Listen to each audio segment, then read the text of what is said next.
सही बच्चों का स्वागत है आज की वैष्णव सदाचार क्लास में।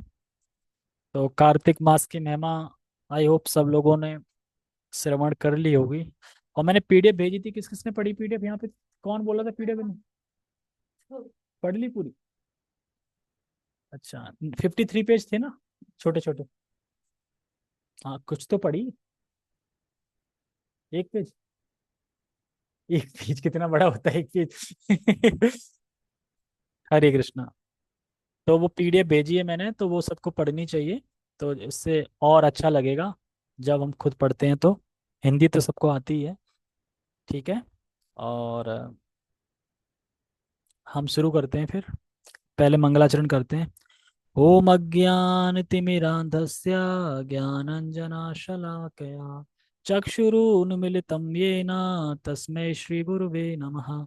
श्रीचैतन्यमनोभीष्टं स्थापितं येन भूतले स्वयं रूपः कदा मह्यं ददाति स्वपदान्तिकं। वन्देऽहं श्रीगुरो श्रीयुतापदकमलं श्रीगुरून् वैष्णवांश श्रीरूपं साग्रजातं सहगण रघुनाथान्वितं तं सजीवम् साधुवेतं सावधूतं परिजन सहितं कृष्ण चैतन्य देवं श्री राधा कृष्ण पादान सहगण ललिता श्री विशाखात विशांच।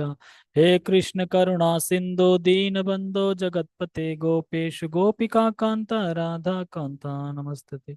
तप्त कांचन गौरांगी राधे वृंदावनेश्वरी वृषभानुसुते देवी प्रणमामि हरिप्रिये।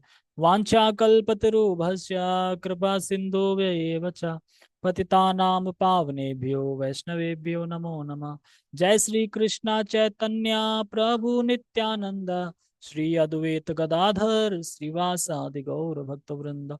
हरे कृष्णा कृष्णा कृष्णा हरे हरे हरे राम राम राम हरे हरे।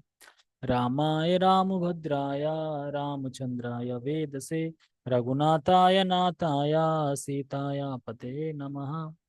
नमः विष्णुपादाय कृष्णपृष्ठाय भूतले श्रीमते भक्तिवेदांता स्वामिने इति नामिने। नमस्ते सारस्वते देवे गौरवाणी प्रचारिणे निर्विशेष शून्यवादी पश्चात देशतारिणे। हरे कृष्ण। ठीक है।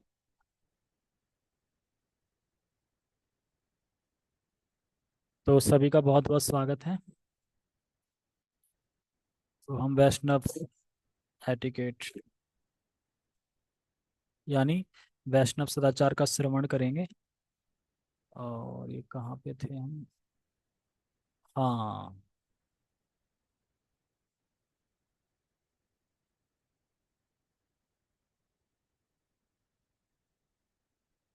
तो सभी को फाइल दिख रही है? अभिषेक, फाइल दिख रही है?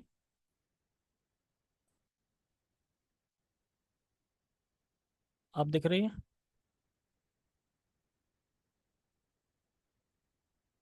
ठीक है। तो हम हमारी चर्चा जो लास्ट हो रही थी इस पे, वो चर्चा हो रही थी चतुर्मास की परंपरा अनुसार वर्षा के 4 मास आते हैं।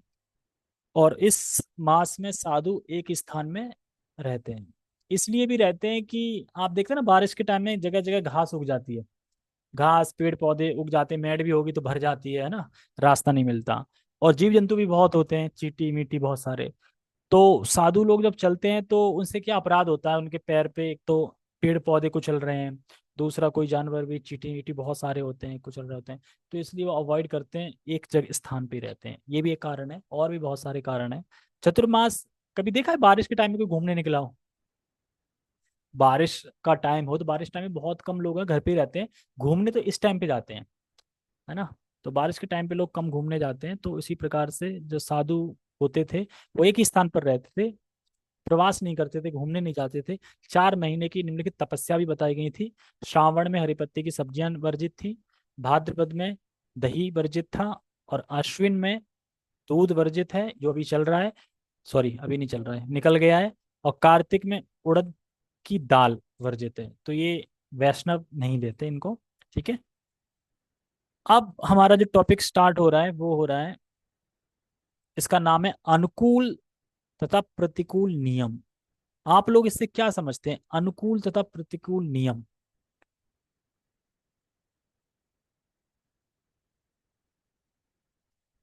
अनुकूल और प्रतिकूल नियम। यम नियम होते हैं ना, यम एक नियम। तो कहने का मतलब ये है कि जो अनुकूल नियम वो हैं जो भक्ति को बढ़ाएं। जो कार्य हमारी भक्ति को बढ़ा रहे हैं वो कार्य अनुकूल कार्य माने जाते हैं। और प्रतिकूल कार्य वो हैं जो हमें भक्ति से दूर करें, उनको प्रतिकूल कार्य। आप बैठ जाओ यहाँ पे, वहां क्यों बैठे हो, पंखा थोड़ी चल रहा है। हाँ, अब देश बैठ जाएंगे, अब देश वो वहां बैठ जाएंगे। ठीक है। तो अनुकूल तथा प्रतिकूल नियम। श्रील रूप गोस्वामी भक्ति रसामृत सिंधु में कहते हैं कि जब कोई नीचे दी गई 6 बातों में स्वयं को संलग्न करता है, तब उसकी भक्ति सेवा अवरुद्ध हो जाती है।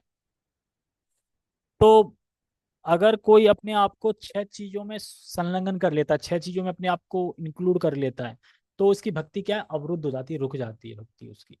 भक्ति जल्दी बढ़ती नहीं। तो कौन कौन से वो 6 चीजें हैं वो सुनो ध्यान से। ये है प्रतिकूल नियम। प्रतिकूल नियम मतलब ये हमें नहीं करने चाहिए और हम यही करते हैं, इसीलिए भक्ति हमारी बढ़ नहीं रही है। इसीलिए हम वहीं के वहीं हैं। कभी कभी होता है पीछे और गियर लग जाता है ना, 16 से 4 माला, है ना अभिषेक। पीछे गियर लग जाता है, रिवर्स गियर, क्योंकि रिवर्स गियर की गाड़ी अच्छी लगती है। प्रतिकूल नियम। अब अभिषेक की समस्या ही ऐसी है, लेकिन पहले धाम भी जाता था कभी कभी वृंदावन, अब कब से वृंदावन धाम नहीं गया मतलब भक्तों के संग। हाँ वही तो कह रहा हूँ मैं, कैसे जाए। चलो ठीक हो जाए, फिर इकट्ठे निकाल लियो कसर, है ना, हर ट्रिप पे जाइयो, हर ट्रिप पे। प्रतिकूल नियम। अत्याहार, आवश्यकता से अधिक खाना अथवा आवश्यकता से अधिक धन संचय करना, ये दोनों अत्याहार में आता है। एक तो अत्याहार हो गया कि हम बहुत आवश्यकता से अधिक खा रहे हैं, और एक आवश्यकता से जोड़ना पैसे, वो भी अत्याहार में आता है। समझ गए ना। मतलब एक तो होती है कि शरीर की भूख, जो आवश्यकता से अधिक खा रहे हो आप, अत्याहार। और एक मन में जोड़ना है, पैसा चाहिए पैसा चाहिए, अधिक आवश्यकता से अधिक जोड़ रहे हो, तो ये भी अत्याहार में आता है। तो ये प्रतिकूल है, भक्ति के प्रतिकूल है। ज्यादा खाना खाना, ज्यादा धन कमाना। क्योंकि धन ज्यादा कमाओगे तो टेंशन ज्यादा आएंगी, टेंशन ज्यादा, धन ज्यादा कमाओगे तो काम ज्यादा करना पड़ेगा, काम ज्यादा करना पड़ेगा तो टेंशन होगी, टेंशन होगी तो आप प्रसन्न नहीं रह पाओगे, प्रसन्न नहीं रह पाओगे तो आप भक्ति कैसे करोगे। आपने देखा ना, जो पैसे ज्यादा कमाते हैं उन्हें टेंशन नहीं रहती। अरे अरे ये करना, 1 मिनट की फुर्सत नहीं है, 12 12 घंटे जॉब, उसे ओवर टाइम करना, ये करना है, मालिक बन गए, ये देखना वो देखना। अरे टाइम ही नहीं है, बिल्कुल टेंशन। अब वो इंसान भक्ति कर लेगा, नहीं कर पाएगा। जो कम खाएगा और कम कमाएगा, जितनी शरीर को आवश्यकता है वो भक्ति कर लेगा, उस टेंशन ही नहीं है कोई। बस फिक्स जितना चाहिए भगवान दे देते हैं, सारा टाइम बच रहा है तो भक्ति करता है। तो यही है अत्याहार, मतलब आवश्यकता से अधिक खाना अथवा आवश्यकता से अधिक धन संचय करना। धन संचय का मतलब धन में लगे रहना, कमाने में, ये चीज। दूसरा है प्रयास। जो भौतिक यानी नश्वर वस्तु मिलती, सॉरी, नश्वर वस्तु मिलनी अत्यंत मुश्किल है, उसके लिए कठिन प्रयत्न करना। ये समझे।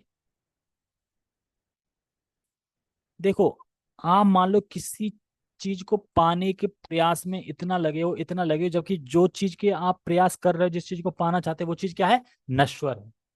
और एक दिन वो चीज समाप्त हो जाएगी, और उसके लिए आप बड़ा प्रयास कर रहे हो, उसकी बोलते हैं प्रयास। जो भौतिक चीज क्या है, नश्वर है, यहाँ पे जो भी भौतिक मटेरियल चीज है, वस्तु। और जो मिलनी बड़ा मुश्किल है, उसके लिए कठिन प्रयत्न कर रहे हैं। मान लो कि आप बने ही नहीं हो कि आप हार्ड वर्किंग कर पाओ। कुछ कुछ लोग होते हैं ना, हार्ड वर्किंग नहीं कर पाते ज्यादा, है ना, लोहे वोहे की मशीन, लोहे वोहे की फैक्ट्री में है, वो सादा सिंपल ऑफिशियल काम कर सकते हैं, थोड़ा बहुत, ज्यादा मेहनत का काम नहीं कर सकते, होता ही नहीं है। आप प्रयास कर रहे हैं लोहे की फैक्ट्री में, स्टील की फैक्ट्री में लगने का। ये मैं एक एग्जांपल दे रहा हूँ समझाने के लिए। मान लो कि जो गांव में जो हेल्पर होते हैं, जो हेल्पर बोल सकते हैं, मजदूर बोल सकते हैं, जो बोरा रख लेते हैं पूरा 1 कुंटल का अपनी पीठ पे रख लेते हैं। अब आपके ऊपर बोरा रखेंगे तो आप तो पूरी हड्डियां टूट जाएंगी आपकी। तो अब आप उसके लिए प्रयास करो। एक तो वो नश्वर है, और दूसरा वो अत्यंत मुश्किल है, मतलब आप नहीं कर पाओगे उसको। या फिर मान लो कोई ऐसी पोस्ट चाहिए आपको जॉब में कि जो जिसके लायक हो ही नहीं आप, जिसे प्राप्ति नहीं कर सकते आप। अब उस पोस्ट के पीछे प्रयास लगे हैं, दिन रात प्रयास लगे, इसको प्रयास बोल रहे हैं। समझ में आ रहा है? पढ़ाई से सही समझ में आ रहा होगा। मान लो कोई डिग्री है, मान लो इंजीनियर की डिग्री, कोई आपकी वैल्यू बिल्कुल नहीं है, ना आपने पढ़ाई करी, ना आपका माइंड है, ना आपकी फैमिली बैकग्राउंड है, ऐसा है ही नहीं। अब आप उसके पीछे लग जाओ करने के लिए, तो ना तो वो मिलेगी, और प्रयास के प्रयास करते रहोगे हमेशा। तो इस चीज को बोल रहे हैं कि जो चीज अत्यंत मुश्किल है, क्षणिक है, उसके लिए कठिन प्रयत्न करना। लोग कठिन प्रयत्न नहीं करते। अपनी फैमिली को, आईपीएस बनना है, एक सीट के लिए, तो ऐसा कठिन प्रयत्न करना, कठिन प्रयास करना, ये है। तीसरा है प्रजल्पा। ये हम भर भर के करते हैं, फोन जब लग जाता है रिश्तेदारों में, अब तो खैर नहीं होता होगा, पहले होता होगा, रिश्तेदार में लग जाता है, फिर कटने का नाम नहीं लेता। हाँ, यहाँ पे बैठे हो आप लोगों का नहीं होता होगा, पर और भी जूम पे सुन रहे हैं, उनकी बात कर रहा हूँ कि एक बार अब फोन लग जाए, चाहे भाइयों से, चाहे बहनों से, चाहे किससे, तो फिर तो ऐसा लगता है कि फ्री, कॉल फ्री है वो तो ठीक है, टाइम भी फ्री है, लगे रहो, लगे रहो। तो इसी मतलब प्रजल्पा, प्रजल्पा का मतलब है भगवान से संबंधित बातों को छोड़ के बाकी सभी बात करना, सब प्रजल्पा में आता है। अगर आप ये इसलिए फोन पे बात कर रहे हो कि जिससे आपका कृष्ण का स्मरण बढ़े, जिससे आपको कृष्ण के लिए कुछ जानने को मिले, ज्ञान मिले कुछ, तो वो तो ठीक है। लेकिन अगर ऐसा कुछ नहीं है, बिल्कुल व्यर्थ ही है, कोई मतलब ही नहीं है, जैसे मेरे ऑफिस में ना, किसी भी एक टॉपिक को लेके पूरा दिन वही लगे रहेंगे। खाने के ऊपर ले लें तो खाने के ऊपर, दारू की बोतल मिल गई तो दारू की, आजकल दारू की बोतल पर चल रही, क्यों? गिफ्ट मिलने वाले हैं ना दिवाली पे, और दारू की बोतल चुपचाप देते हैं भाई, पीने वाले हैं तो देते हैं खुश करने के लिए लोग। अब इसी पे टॉपिक छिड़ गया, किसको मिलेगी, किसको मिलेगी, किसको मिलेगी, तो इस तरीके से है। अब बताओ, मतलब व्यर्थ की बात है, कोई मतलब नहीं, कोई सर नहीं, कोई हाथ नहीं उन चीजों का, उस व्यर्थ में बोलते रहेंगे, या व्यर्थ में न्यूज़पेपर पढ़ते रहेंगे, कहानियां पढ़ते रहेंगे, क्या मतलब है उनका? कहानियां पढ़ के क्या कर लोगे? है ना? न्यूज़पेपर पढ़ के क्या कर लोगे? हो गया सो हो ही गया, कौन, किसने किसने वोट, किसने कितने वोट दिए, अब इससे क्या हो जाएगा? आपके करने से तो कुछ होगा नहीं। तो ये मतलब क्या है? समय का अपव्यय, यानी समय, समय की कदर न करना। जबकि चाणक्य पंडित कहते हैं कि समय इतना मूल्यवान है कि 1 करोड़ रुपए देने से भी कोई 1 सेकंड पीछे का खरीद नहीं सकता, 1 सेकंड पीछे का नहीं ला सकता। जो निकल गया है उसको कोई ला के नहीं दे सकता, चाहे कितने भी करोड़ों रुपए खर्च कर दो। तो प्रजल्पना, यानी भौतिक बातों के विषय में व्यर्थ ही बोलते रहना। भौतिक मतलब इस जगत की बातें करते रहो, और बताओ तुम्हारी सास कैसी है, मेरी सास तो बहुत लड़क्कू है, आप बताओ आपको अच्छी सास मिल गई, मेरा पति ऐसा है, मेरी पत्नी ऐसी है, मेरे बच्चे सुनते नहीं, बच्चे तो आजकल फोन पे ही चिपके रहते हैं, अच्छा है मैं तो फोन दे देती हूँ ताकि मेरी जान छूटे, ले फोन ले और तबाह हो जाए यहाँ से। उसके बाद फिर वो एक दिन डाकू बन गया। क्यों? अरे भाई, तो डाकू वाली तो गेम देख रहा था वो आजकल, आज तक, तो बन गया डाकू। तब वो गेम में मार रहा था दूसरों को, अब गेम से वो समझ रहा है, बोर हो गया गेम से मार मार के, अब लाओ असली लाओ, अब असली मार रहा है वो। टेररिस्ट बन गया, कैसे बन गया? गेम से। क्यों? क्योंकि गेम में खेल रहा था, आप देख नहीं रहे थे। तो इस प्रकार से व्यर्थ की, किस लिए बता रहा था मैं ये? भौतिक बातों के विषय में व्यर्थ ही बोलते रहना है ना, इसने ये कर दिया, उसने ये कर दिया, सब चीजें ठीक है। चौथा है नियम आग्रह, यानी नियम आग्रह। आध्यात्मिक नियम व आचार्यों के उद्देश्य को समझे बिना उनका पालन करना, अथवा शास्त्रों में दी गई आज्ञाओं का पालन ना करना, तथा स्वतंत्रता पूर्वक एवं मन को जैसा अच्छा लगे वैसे काम करना। देखो जी, हमें तो बस ये अच्छा लगता है कि नवरात्रि में नवरात्रा रख लो और एक सोमवार का उपवास रख लो, बस हमें ये अच्छा लगता है, तो यही सही है। शास्त्र में क्या लिखा है उससे कोई मतलब नहीं है। किसी ने बोल दिया मंगलवार को हनुमान जी का छोला चढ़ा दो, ठीक है चढ़ाओ, अच्छी बात है, मना नहीं कर रहा हूँ। स्त्रियां भी चढ़ा रही हैं जबकि वो ब्रह्मचारी हैं, और ब्रह्मचारी होकर स्त्रियां चढ़ा रही हैं ऐसे करके, क्या फायदा? तो हनुमान जी तो और क्रोध आ जाता है उनको, हाँ मैं ब्रह्मचारी हूँ और स्त्री आ रही है मेरे पास, हाँ तो सही नहीं है। तो ये बता रहे हैं इसमें कि आध्यात्मिक नियम व आचार्य के उद्देश्य को समझे बिना, कि क्या आध्यात्मिक नियम क्या है, आचार्य का उपदेश क्या है, उसको ना समझे बिना पालन करना, और शास्त्रों में जिन आज्ञाओं का पालन करना चाहिए उनका तो करते नहीं, और स्वतंत्रता पूर्वक मन को जो अच्छा लगता है वो करना चाहिए। हमारा एक शास्त्र है, मना शास्त्र, मना शास्त्र।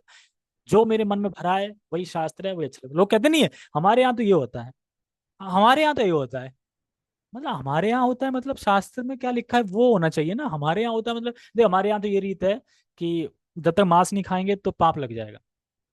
उनका दिन आता है एक, उस दिन अगर वो मांस नहीं खाएंगे तो पाप लगता है उनको। ऐसा है हमारे यहाँ तो, ऐसा है आप ये। हाँ पता नहीं।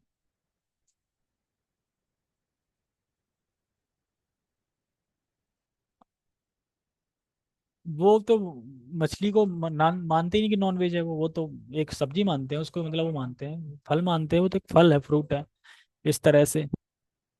जैसा भी है, लेकिन शास्त्र में कहीं लिखा है कि मछली खानी चाहिए। ठीक है। और पांचवा है जनसंग, ऐसे व्यक्ति का संग करना जो कि भौतिकता में आसक्त है तथा कृष्ण भावनामृत में जिसकी रुचि नहीं है। तो जनसंग का मतलब है कि ऐसे लोगों का हमें संग नहीं करना जो भौतिकता में बड़ा आसक्त हैं। जब भी उनके पास जाओ तो वो बस यही कैलकुलेट करते रहेंगे कि यहाँ जमीन खरीद लें तो कितना प्रॉफिट हो जाएगा, वहां खरीद लें तो कितना प्रॉफिट, इसने ये कर दिया, उसने वो कर दिया, या फिर उसकी बहुत अच्छी जॉब लग गई है क्या, मतलब बस बस है ही नहीं, भगवान है ही नहीं कहीं। वो हमेशा भौतिकता में आसक्त रहता है, कैसे मैं भोग कर लूं, कैसे क्या कर लूं। कृष्ण भावनामृत में उसकी कोई रुचि नहीं है, तो ऐसे लोगों का संग नहीं करना है। और छठवा है लौल्य, भौतिक उपलब्धियों के संबंध में लालची होना। जब हम भौतिक उपलब्धि को जाती है ना तो हम लालची हो जाते हैं, लालच आ जाता है और फिर करना चाहते हैं, लालच आ जाता है और फिर पाना चाहते हैं, लालच आता है फिर पाना चाहते हैं, ऐसे ही बढ़ते रहते हैं। तो ये 6 प्रकार की चीजें बताई हैं इसमें, इनको बोलते हैं प्रतिकूल नियम। तो एक वैष्णव, ये भक्त जो आगे भक्ति में प्रगति करना चाहता है, उनको ये 6 चीजें त्याग देनी चाहिए। ठीक है। अब है भक्ति की 6 अनुकूल तत्व, यानी अब अनुकूल नियम जिससे भक्ति बढ़ती है हमारी। तो वो क्या है, ये पॉइंट है। देखो उन पॉइंटों को तो वो है कि जो नहीं करने हैं, अब करना क्या है, वो ये पॉइंट है। भक्ति कर आगे बढ़ना है, भगवान के धाम जाना है, थोड़ी बहुत तरक्की करनी है, तो हमें ये, मैं माउस पकड़ रहा था ऐसे करके तो हमें ये समझना चाहिए, जैसे कि कौन कौन सुन रहा है, सोनू सिंह माता जी, सावित्री माता जी, शिवदयाल प्रभु जी, कौशल, अभिषेक, नारायण। ठीक है, घर के ही हैं सब। सही है, तुम्हारा उद्धार तो पक्का है, पूरे घर को ही जोड़ लिया है। हाँ बहनों को तो मनाना वो है, लेकिन लोगों को, जेंट्स को मनाना मुश्किल है। भक्ति के 6 अनुकूल तत्व, ठीक है। पहला है उत्साह, यानी उत्साही होना। किस लिए, चॉकलेट खाने में उत्साह समझते हैं, परिक्रमा जा रही सच में उत्साह, अरे आज बढ़िया बढ़िया, आज लेक्चर है प्रभु जी का, सच में चल दिए। अरे आज फीस्ट है, अच्छा चल दिए। अरे आज बड़ा दर्शन है, चल दिया। आज ये सेवा चल दी है। हर चीज में उत्साह, कथा सुन रहे तो उत्साह से, हमारा बढ़िया लग रहा है। उत्साह, उत्साह मतलब कि आलस नहीं है, उत्साह है, हर चीज में कुछ सेवा मिल गई उत्साह से कर रहे हैं, हर चीज उत्साह, उत्साही होना। जो ऊपर 6 बातें बताई हैं उनमें नहीं, जो अब बता रहे हैं उनमें। ठीक है। उससे होना मतलब भक्ति में उत्साही होना। दूसरा है निश्चय, यानी आत्मविश्वास के साथ प्रयत्न।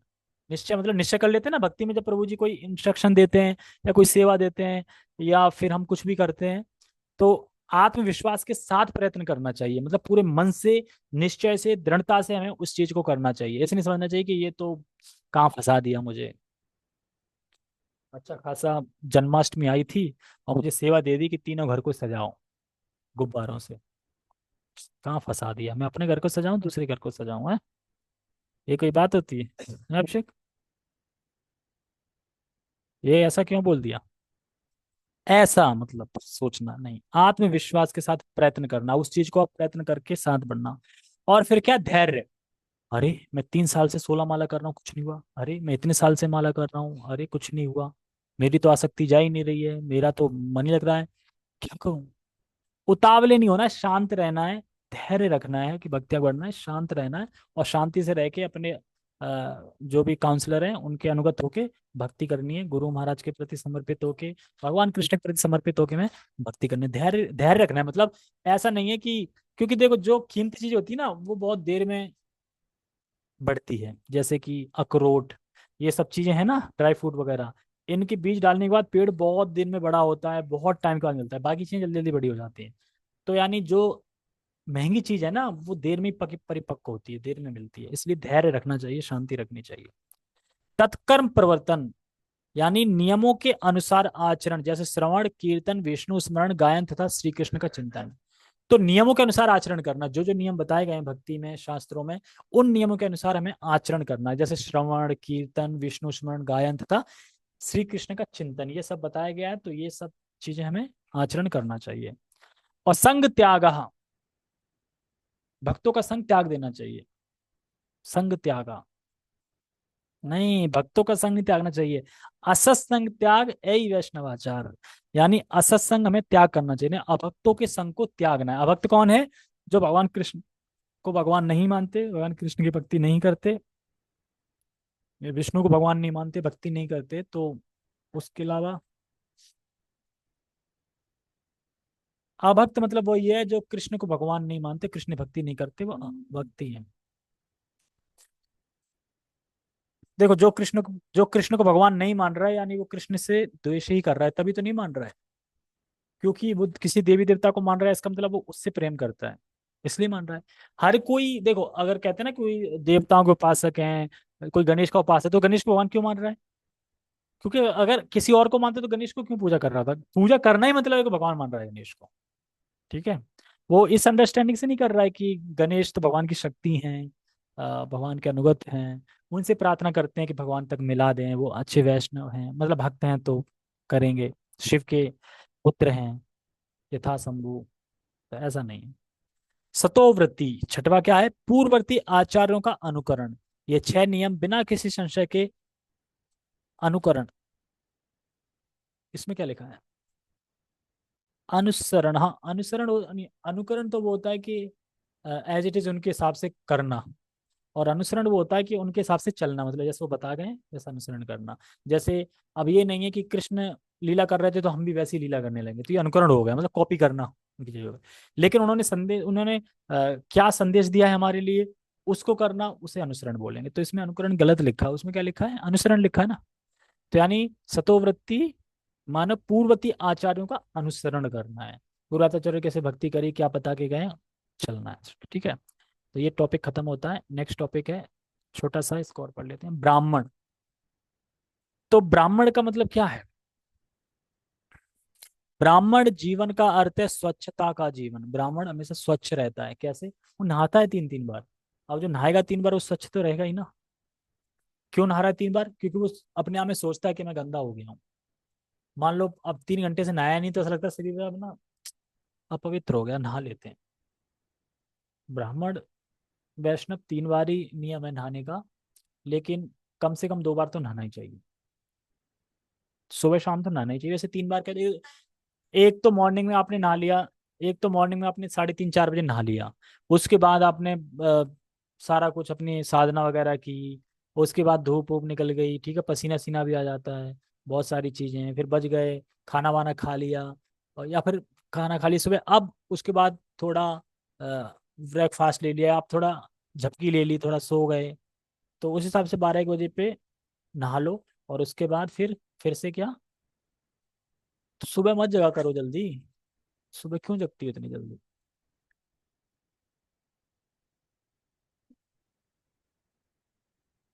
मैं क्या क्वेश्चन कर रहा हूँ उनसे, और वो क्या आंसर दे रहे हैं? 3 बजे जगते हो सुबह? 4 बजे? हाँ 4 बजे तो ठीक है, मैं सोचा था 3 बजे जग रहे हो। तो दिन में सो लिया करो, कोई मना करता है सोने से? तो इसका मतलब कथा में सो।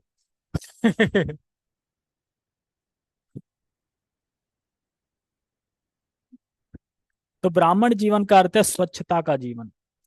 ब्राह्मण ने यदि सवेरे गायत्री ना की हो, तो उसे दोपहर में 2 बार गायत्री करनी चाहिए, तथा दोपहर को भी ना की हो तो सायकाल 3 बार एक साथ गायत्री मंत्र का जाप करना चाहिए। ऐसा करना अत्यंत आवश्यक नहीं है। ये लिखा है। क्या लिखा है इसमें? नहीं है। और ना ही ऐसा कोई कठोर नियम है। यह व्यक्तिगत रूप से निर्भर करता है कि हम ऐसा क्यों ना करें। हम ऐसा क्यों हम ऐसा करें या ना करें। अच्छा, वैसे तो ये बताते हैं कि देखो, गायत्री यानी 3 टाइम करनी चाहिए। और इसका कुछ टाइम होता है, एक सुबह सूर्य उगने का, एक शाम को ढलने का कुछ, और एक दोपहर में भी कुछ होता है टाइम, 12 बजे क्या होता है।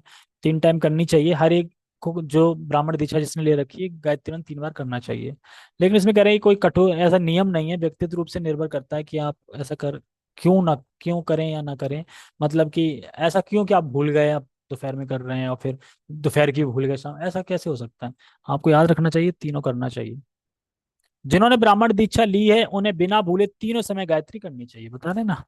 विग्रह सेवा के नियमों का पालन तथा अभ्यास करते रहना चाहिए। तो एक वैष्णव को, भक्त को विग्रह सेवा के नियमों का पालन और अभ्यास करते रहना चाहिए। क्योंकि कभी भी पुजारी की पोस्ट मिल सकती है, पुजारी की पोस्ट मिल जाएगी तो करना पड़ेगा। समय का महत्व, लोग समय के महत्व को बिल्कुल नहीं जानते हैं, इसलिए हम समय के महत्व को और पढ़ देते हैं, फिर ये पूरा चैप्टर फिनिश हो जाएगा। समय का महत्व कृपया याद रखें। मुंबई से जाने वाली ट्रेन कलकत्ता अपने सही समय पर पहुंच रही है, ऐसा नहीं है, कृपया याद रखें। मनुष्य जीवन का प्रत्येक क्षण अनमोल है, अतः एक भी क्षण व्यर्थ ना जाने दें। और अभी तक हम जब भक्ति में नहीं आए थे, अभी भी नहीं आए, प्रयास कर रहे हैं, उससे पहले कितने क्षण व्यर्थ करें ये सोच के देखो। टोटल पूरे जीवन के आपको 6 साल मिलते हैं। पूरे जीवन में कितने मिल रहे हैं? सिर्फ 6 साल, 6 साल का जीवन है। प्रभु जी ने दिन पूरा कैलकुलेट करके बताया था, 6 साल का जीवन है। कैसे? 8 घंटे जॉब हटा दो, ठीक है। खाना पीना अपना काम वाम करने का 2 घंटे सुबह 2 घंटे शाम को हटा दो, 8 8 2 10 2 12। 1 घंटे ऑफिस जाना, 1 घंटे ऑफिस से आना, 14 घंटे। और सोना 7 घंटे, ठीक है। ऐसे कर कितने बच्चे? कुछ 4 5 घंटे बच रहे हैं ना आपके, जो पर्सनल है, जो आपको, बाकी तो सब निकल गए ना काम में। ऐसे ही अब पूरी जिंदगी में कितने 6 साल हो पा रहे हैं, तो उस हिसाब से बता रहे थे। और समय इतना महत्वपूर्ण है कि एक क्षण भी व्यर्थ ना जाने दे, मतलब एक सेकंड भी अगर व्यर्थ चले जाए ना, जैसे कि मुझे नाम याद नहीं आ रहा है कौन से आचार्य थे, वो कहते कि मैं एक सेकंड के लिए भी कृष्ण को नहीं भूलता। मैं एक सेकंड के लिए भी कृष्ण को नहीं भूला। 2400 घंटे कृष्ण का स्मरण। हमें प्रत्येक क्षण यह देखने का प्रयास करना चाहिए कि क्या हमने स्वयं को जितना अधिक से अधिक संभव हो सका भगवान की भक्तिमय सेवा में संलग्न किया है अथवा नहीं। तो प्रत्येक क्षण, जैसे निकला क्षण सोचो, मैंने कुछ कृष्ण के बारे में स्मरण किया कि नहीं किया, कुछ एक्टिविटी करी कि नहीं करी, कुछ भगवान संबंधित काम करा कि नहीं करा। ये हमें हमेशा सोचते रहना चाहिए, हर क्षण हर क्षण। कोई मेरा बिना क्षण ऐसे तो नहीं चला गया जो फालतू का चला गया और बर्बाद हो गया हूँ। हमें जो समय रूपी महान वरदान मिला है उसे व्यर्थ नहीं गंवाना चाहिए, क्योंकि समय ही तो मिला है, सब समय से तो होता है। हर कुछ काम जो होता है टाइम से होता है। टाइम से उठना, टाइम से आना, टाइम से ऑफिस, टाइम से वो, time time time time. Salary कब आएगी? इतने बजे, टाइम। सब कुछ टाइम से हो रहा है। यहाँ पहुंचना है कितने बजे? 15 मिनट। होता है कि नहीं? हर चीज में टाइम आ रहा है कि नहीं आ रहा है? टाइम समय, टाइम समय, सब चीज में। कथा कब होगी? 8 बजे। 5 मिनट लेट होगी, 5 मिनट होगी, टाइम ही है। तो टाइम बहुत अनमोल चीज है जो भगवान ने भेंट किया है हमें, और एक तोहफा दिया है। उसको हमें ऐसी व्यर्थ नहीं गवाना चाहिए। आगे अब भाग 6 में हम पढ़ेंगे यात्रा के बारे में, कि अगर हम बाहर जाते हैं तो हमें यात्रा कैसे करनी चाहिए। यात्राओं के बारे में बताया जाएगा, ठीक है। जगत गुरु शिल प्रभुपाद की जय। अभी हम दामोदर अष्टकम पढ़ते हैं, ठीक है, यहीं से पढ़ लेते हैं इसी वाला को।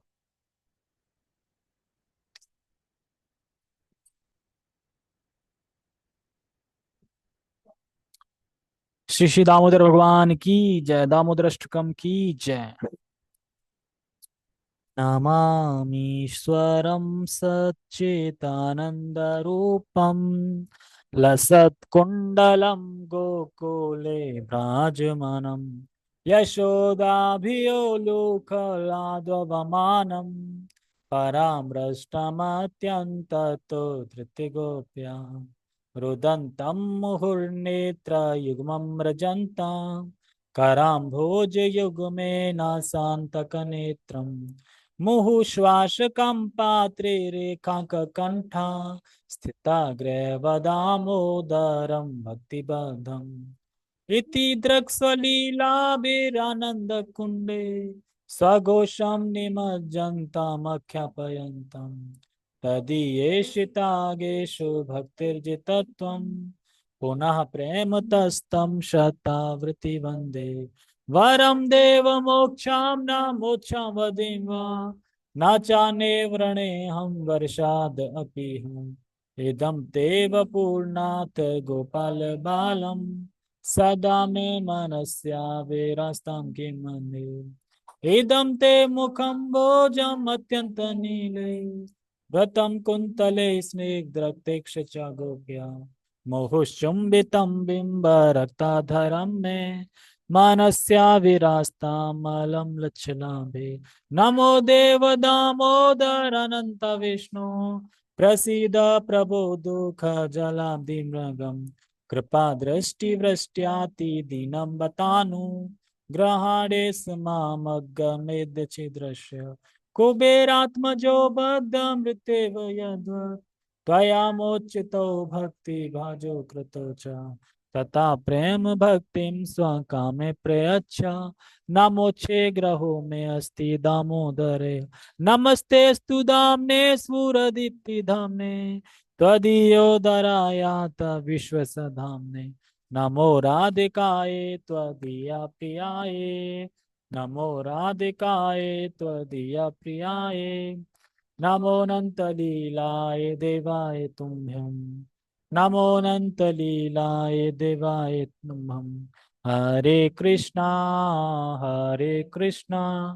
कृष्णा कृष्णा हरे हरे हरे रामा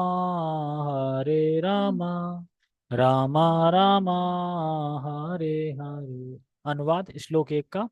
मैं सच्चिदानंद स्वरूप उन श्री दामोदर भगवान को नमस्कार करता हूँ जो सर्वशक्तिमान परमेश्वर हैं एवं सच्चित आनंद स्वरूप श्री विग्रह वाले हैं, जिनके दोनों कानों में दोनों कुंडल शोभा पा रहे हैं एवं जो स्वयं गोकुल में विशेष शोभायान है एवं जो माँ यशोदा के भैंसे माखन चोरी के समय उखल यानी ओखली के ऊपर से दौड़ रहे हैं और माँ यशोदा ने भी इनके पीछे शीघ्रता पूर्वक दौड़कर जिनकी पीठ को पकड़ लिया है। तो समझ ये सकते हैं कि भगवान जो ब्रह्मांड के नायक हैं, जो परमेश्वर हैं, सब हैं और वो भाग रहे हैं डर के मारे। क्यों? पिटाई होगी अभी। तो भगवान जब लीला करने आते हैं तो लीला में बिल्कुल एब्जॉर्व हो जाते हैं, वो भूल जाते हैं कि मैं भगवान हूँ। लेकिन जब याद आना होता है तो याद आ जाता है कि मैं भगवान हूँ। मतलब उनकी योग माया शक्ति ऐसी है कि अब याद याद आ जाता है उनको, अरे मैं तो भगवान हूँ, और सब कुछ सेट कर ले। और जब लीला में खो जाते हैं, माँ यशोदा पकड़ रही हैं, डांट रही हैं, तो भाग रहे हैं। क्यों? क्योंकि वो ये नहीं सोच रहे मैं भगवान हूँ, ये सोच रहे हैं मैं तो पुत्र हूँ और माँ मुझे मारेगी डांटेगी, तो डर कर भाग रहे हैं। क्योंकि अगर ऐसा होगा नहीं तो फिर कोई पुत्र बन ही नहीं पाएगा, इसने कर ही नहीं पाएगा। क्यों? वो सोचे मैं तो भगवान हूँ, मैं तुरंत भुला देता हूँ सब कुछ, मैं तुरंत उसको जोड़ देता हूँ, कुछ भी कर सकता हूँ ना, तो डांट ही नहीं पड़ेगी। ऐसा नहीं होता, क्योंकि भगवान उस टाइम पे वही है कि मैं पुत्र हूँ और मैं छोटा लड़का हूँ और मैं डर के मारे भाग रहा हूँ। लेकिन जब याद आना होता है, राक्षस वगैरह आते हैं, तो याद आ जाता है कि मैं भगवान हूँ। कभी भी ये उनके ऊपर है। ठीक है। ओके। तो सभी का बहुत बहुत धन्यवाद है। जगत गुरु शील प्रभुपाद की जय। इसमें जो फोटो है ना वो हंसते हुए है, लेकिन वो उसमें जो फोटो है वो रोते हुए डर से है ना। हाँ, इसमें पता नहीं हंस रहे हैं कि इसमें भी आंसू हैं। जूम करके देखनी पड़ेगी तब समझ में आएगा। ओके। जगत गुरु शील प्रभुपाद की जय। निताय निताय गौर प्रेमानंदे हरि हरि बोल। हरे कृष्णा।